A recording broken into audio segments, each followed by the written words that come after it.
Hi family and friends, we are Bill and DeAnna Edmister of Living the Silver Life, and we are so excited to take you into our new home. But before we do that, we want to recap a little bit about what got us to this point in time.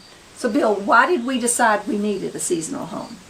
Well, I think a lot of it started back around COVID, and we were stuck in a campground for 6-7 weeks, and luckily it was one that would let us stay through till we can move again.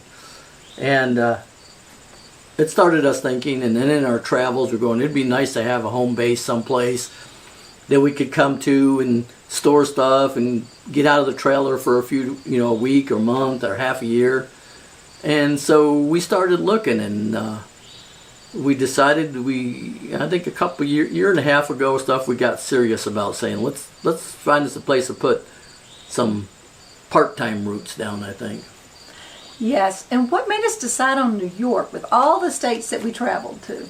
Well, I'm from the upstate New York area outside Corning, and so we actually had started looking around in Pennsylvania, and then that didn't work out. And then I saw on, I think it was Zillow or Realtor.com, a piece of property right near where I was raised, and we started looking at it, and it kind of made sense because we had looked in other areas that were Wyoming and Tennessee and Texas, but a lot of the property was very expensive, especially after COVID. But here it kind of held it. It didn't get real crazy, and it was well within our budget, and my family's all from around here. Also, the area is really close to the Finger Lakes, and there's so much to do in the summers here that we decided to put an offer in, and it got accepted, and so we ended up with a 8.29 acre parcel outside of Corning, New York, and it kind of fit the bill for some of the things we were looking for. Explain what we saw when we first drove up to the property. Well, when we got here, we knew it had been logged off, from online. My brother and his wife had come by and told us and took some pictures for us. But once we got here, it was, you could barely get off the road because it was covered in downed old trees and logs and slash, mostly the trimmings off trees, because it had been logged off for the timber about 2 years earlier, and they just left it a total mess. They rutted around, and but near the front where they would load the trucks, they had a thing that would strip the limbs off, and there were just piles and mud and all that. So it was a little rough when we got here. So what did we accomplish last year? So the first thing we did was clear enough room to get off the road, and then we built us a pad for the Airstream. It's right in the driveway, off the driveway, right near the road. Got that all done and got the camper here so we could work every day. Then we slowly started clearing areas, brought guys in to clear all the slash and move it over to the edges of the property. Also got a guy in to clear out stumps because there's just 1,000 stumps through this property. Started doing some grading work, building the driveway. Partway, it was about July, I think, we got a well put in, and I was able to build a little pump house with a 12-volt pump and system and a storage tank, and so we had water. And then later, I think it was in August, we got the septic system in. And we got that, so we were able to pull the camper up, and we had septic. Kept doing clearing. We built a little trail down through the wood, or down and around. Had that graded out. And right before we left, we got a little one-car garage storage building and set that and got that stained before we left. So we had and when we got, right before we left, we got the building pad pretty much about, I'd say 80-90% ready for construction. And so we had a real busy year last year. And it didn't stop this year. So when did they start the build and when did they finish? So we got here April 9th, and it took about a month to get all the couple contractors lined up. We had the builder, one gentleman that did the electrical, the plumbing and HVAC, and then the builder's brother-in-law did the cabinetry. So we got that start. The builders showed up to start on May 9th, and we were completed and got a CO on July 19th, so about 9 weeks. All right, Bill. What was the inspiration for the cabin? Well, I've always messed around with like drawing. It's kind of therapy for me to lay out house plans and things. And when we knew we were going to build here, we wanted to keep it small, and the town requires the zoning at least a 900 square foot building. So I started playing with things, see how close to 900 to say 1,000 square foot, because we didn't want much. A couple bedrooms, little bathrooms, and open areas. So we came up with a really nice design that was based on a 24 by 40 foot box, basically. Then we added a enclosed patio in the back and an enclosed porch in the front to break it up a little bit. Windows, and we ended up with 2 bedroom, 2 bath, because we wanted a guest room for family, friends come. And kind of an open area in the middle, and we got real close. I mean, the design that we had in our head that we came up with is basically what we got. And we've a few little changes and stuff here with the lady that did the plans for us for our permitting and stuff. But yeah, it was kind of, we wanted that cabin cottage feel with simple layout, easy to maintain, something we could close up or open up real quick, and not have a lot of I don't know, we kept it pretty rustic and simple, just a lot of wood. So but yeah, it's pretty much our design and our decorating in here. So yes, and we still have some decorating to do, so when we go in, you'll notice there's no art on the walls yet. There's very little decor, but that's a work in progress. So we've got the basic necessities. We're going to start by showing you around outside, and then we'll move inside. So I hope you enjoy it. All right, so this is the view from the road when you come up to the house. It's how far back would you say the house is from the road? 170 feet. There you go. So it's a nice distance, and it has a circle drive around. When we were looking at the property after we started getting things cleared, we tried to pick a spot for the house. And the property has a little bit of a rise to right where the house is. And then it falls off to the back. So we kind of called it a ridge, and that's how come we call this Scout Ridge. We wanted the house back far enough that we could see, kind of pan a little bit that way, DeAnna, and so we could see down into the woods. So we pushed it back to where it started to drop off. And then we raised it with about 2 feet of fill. One of the things I wanted was to make sure we had really good drainage. Because there's a lot of clay in the soil here, and the water sits on the top, and way back in our property it gets little bit swampy. But so that's why we put the house there, and the location was based on what trees we wanted to save. We ended up having to cut one that would be right where the kitchen window is. It was just too close. But the rest of the trees we were able to save, and we only had to take some down that died in the last year. So that's the reason where it's located. And then the shed has to be, by code, the zoning codes, has to be behind the main structure. And at this location we were able to put in this nice big circle drive. And for those that don't know, Scout was our dog. He was 17, died of kidney disease about a year and a half ago. Right, so we kind of call it Scout Ridge. So when we designed the place, it was just a box, 24 by 40. So we wanted a front porch that we could go in and out and use as a, place to take your shoes off, but we wanted it enclosed. Kind of gives it that lake cottage look with the enclosed screen porches. So we added, it's an 8 by 12 porch. Had to build some steps up and come down. We still have a little fill to do in the driveway, so it'll work out pretty good. And then we'll either put some grass or landscape around it. But that's the way we wanted to break the front up, was with just a little porch. So this is the back of the house. And to break the back up a little bit, we added it's a 12 by 16 foot patio with a high ceiling in it. That gave us another living space that we could use, outside, especially in the summer and stuff. The goal is maybe to add a little wood burning stove back there to kind of give it a little character and add a little heat. And then it has one thing I forgot to mention, we put all metal roof on it, and the siding is all board and batten. It's all white pine that the builder actually cut on his property, and he had a sawmill, so he cut it. Got to do a little cleaning along the bottom. You see where it's got dark from the rain before I got the rock around it and the dirt coming up. So we're going to wash that off and clean it up, and then we're probably going to stain it. We're still trying to figure out the color. But if you pan around that way, DeAnna, you can see what it's like in our backyard.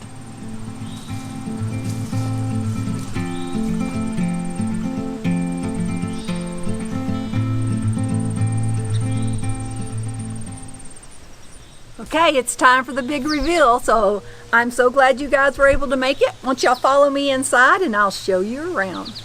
One of the things I wanted so bad was slamming screen doors, because my mama Thomason had slamming screen doors, and she'd always yell as she's cooking in the kitchen, "Kids, quit slamming the door!" And I want to be able to say that to my grandsons.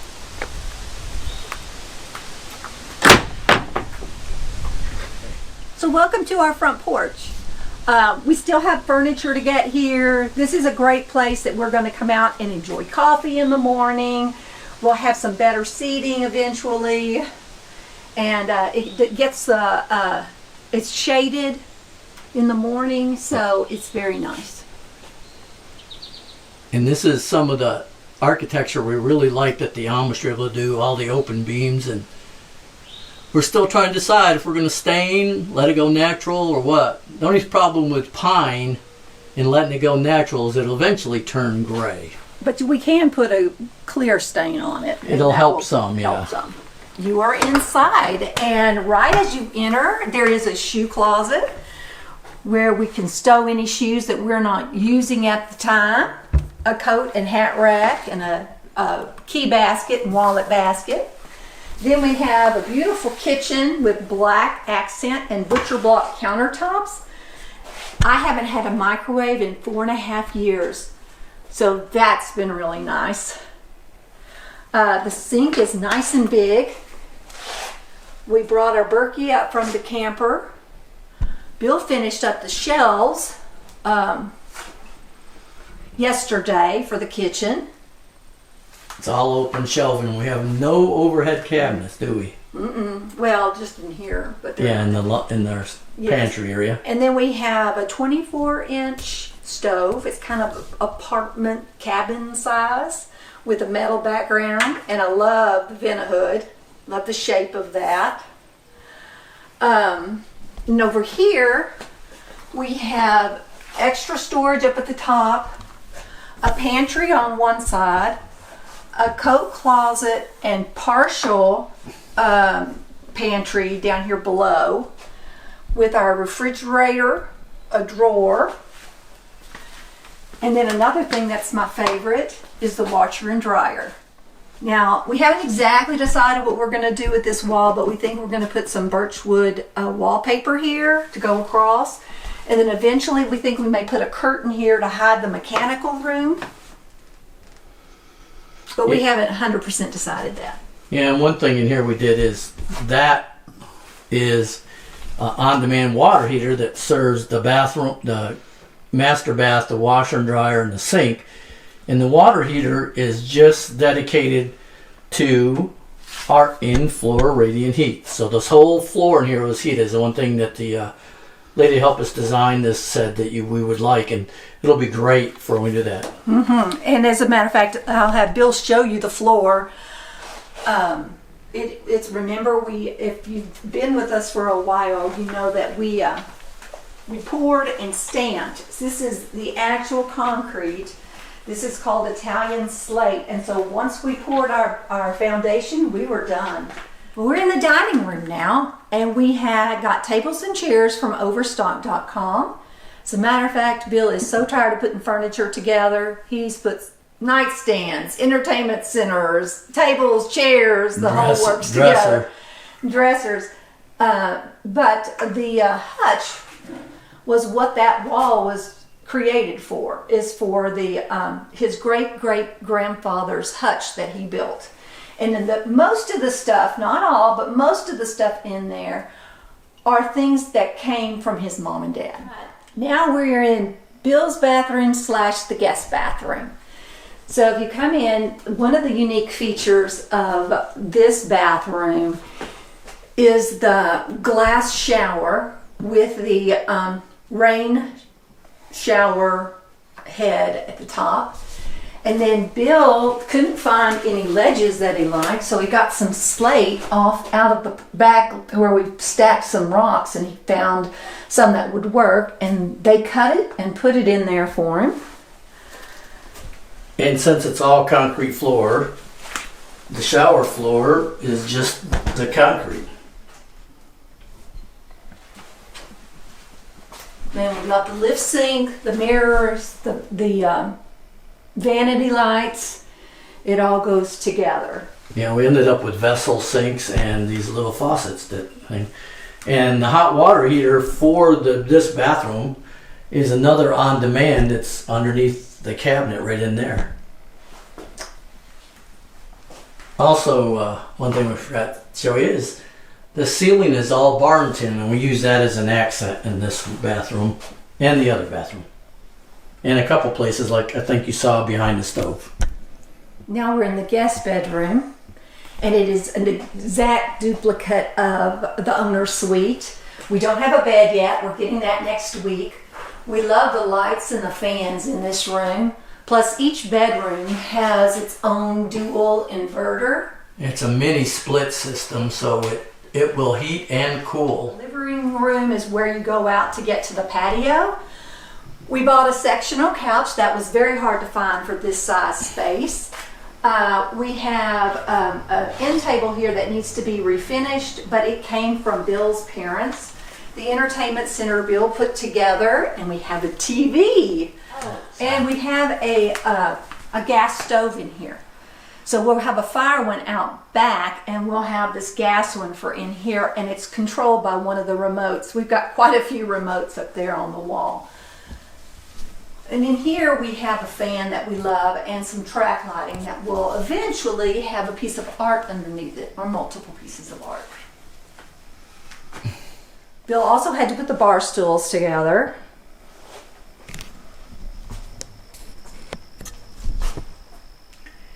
And then he just finished building this a couple of days ago, and it is the brew station. It's where all the coffee is going to be brewed, but it's also where you can pick up a beer, drinks, that kind of thing when gatherings. I love the birch legs that he added. We're down to the last. We're going to show you the owner's suite and the bathroom and the closet. And then you will have seen the whole inside. So come on in. So we got this dresser from Amazon. Bill had to put that together. We got the bed from Sam's, and that's where we'll get the one for the guest bedroom next week. Some memory foam. Same light as the other bedroom. They're basically just a replica of each other. And then behind this door is the only real closet. There is a coat closet, but it's more of a cabinet. This is our clothes closet. The guest room doesn't have one. That's a big difference. And the bathroom isn't in the guest bedroom, so that's another difference. But otherwise, the footprint's the same. One thing too I wanted to bring up, which we talked about in other videos, with these two barn doors and the other three interior doors were all handmade by one of the guys that was with the builder. His name was Rudy, and he did a good job. He did.